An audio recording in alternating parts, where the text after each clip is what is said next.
Hello everybody, this is just a little video. It's nothing too impressive, there's no cover, there's no ukulele, there's no anything, it's just me talking to you about something which is quite monumental and quite enormous. As of the 12th of October, it was my 10-year anniversary from my first ever video upload on YouTube. Looking back at my old video, the very first video I uploaded is Pocket's video blog. I'm just sitting in my parents' living room with a terrible headset microphone that clicked every time I moved my mouth. And I'm just talking about general stuff that happened to me that day, and that's when I started making YouTube videos. So the original reason for starting my YouTube channel before I uploaded any content was because I wanted to get past the age-restricted content on YouTube. Back in the days when over 18 content you could only watch with an account. At the time I was under 18, so I lied about my age on the website to get on. Skip to a few months later and I'm watching people create short films and put videos on the internet and touch and inspire people. And I go, right, I'm gonna do this. I'm gonna do a video blog.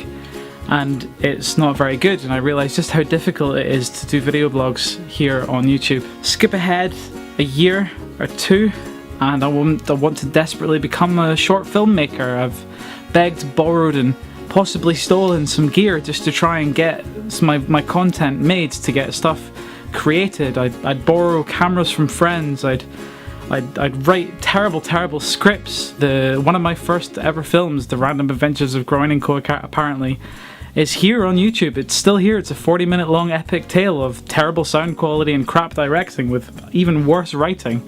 I've kind of had this weird thing of no matter what, unless it's really hate-filled or, belittles anyone, I leave the content on the internet because, this archive of information of me growing as a person, of me becoming who I am now, is just a super interesting thing, even if it's just for me, just to watch the progression from guy sitting in his bedroom to where I am now. So skip ahead even a couple more years after, probably not even a couple years, even a year after my video, my short film, and I'm still doing little sketches, little vlogs, little comedy stints, and I joined a band with a friend of mine called Fox, and we started Pocket Fox, and we're playing music together, and it's not necessarily comedy at the time. It started off very psychedelic and very Flaming Lips influenced, and then it kind of evolved into comedy ukulele playing because we found that ukuleles were just hilarious. Then the infamous Kuzukulele video happened. Fox had gone down to Hertfordshire to study music. At the time I was throwing necks of ukuleles onto random things such as biscuit tins,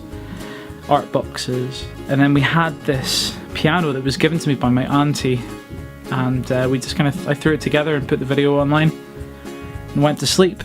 And then the next morning it had 18,000 views, and I was like, wow, that's quite a lot of views, considering most of my stuff before that I'd only been getting like a couple of hundred at best. So then later that day I tell my friend, hey Alex, my video's gone kind of crazy, and he was like, cool. And this is before the days of decent smartphones and all that stuff, so I didn't get the chance to check the view count again until I got home that day, and it jumped from 18 to 80,000 views. And that's when it blew my mind that something crazy had happened, that this video had gone viral. And I tried my best to sleep that night, but I couldn't. I just kept watching the view count go up and up and up. Then the very next morning I hit 1 million views.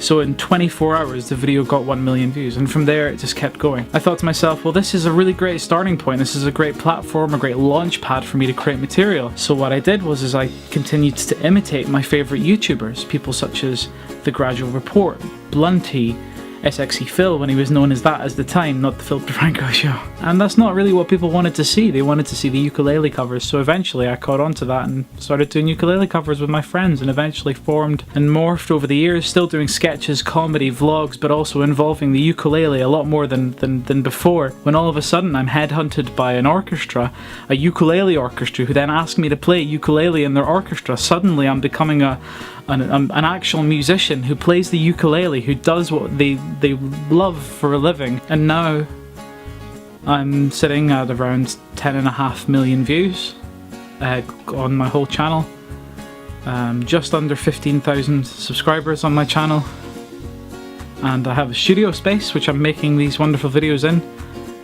And I just want to say thank you from the very bottom of my heart. Thank you very much for for watching me, for helping me create, for all my patrons, for supporting me on Patreon with even the smallest amount or the largest amount. It has been one hell of a ride, and I have to thank you from the very bottom of my heart, because 10 years is not a short period of time. 10 years is a decade of my life spent creating for you, and you've watched it and you've enjoyed it, or you haven't, but you've interacted, and it's been amazing. And I just want to say thank you from the very bottom of my heart, from the very depths of my soul. Thank you very much for watching my YouTube channel, and I hope to create more in the future, and I hope to create videos that you like and enjoy, and that's the most I can hope for. As you can tell, I'm quite emotional in this video, and it's understandable. I've put a lot of time and effort into my channel. Now sitting on my main channel, 368 videos on my main channel. That's not including all my other channels. On my gaming channel I have 110 videos. On my second channel I have 87 videos. I've also been involved with other channels in the past, with previous bands and previous projects, and I've done most of the video work for those channels until it was time for us to part ways. I really enjoy this, and again, I just can't stop saying it. Thank you very much for watching. I think I've rambled too long now, and yeah, thank you for watching an idiot with a ukulele with way too much time in his hands making videos for the internet. See ya.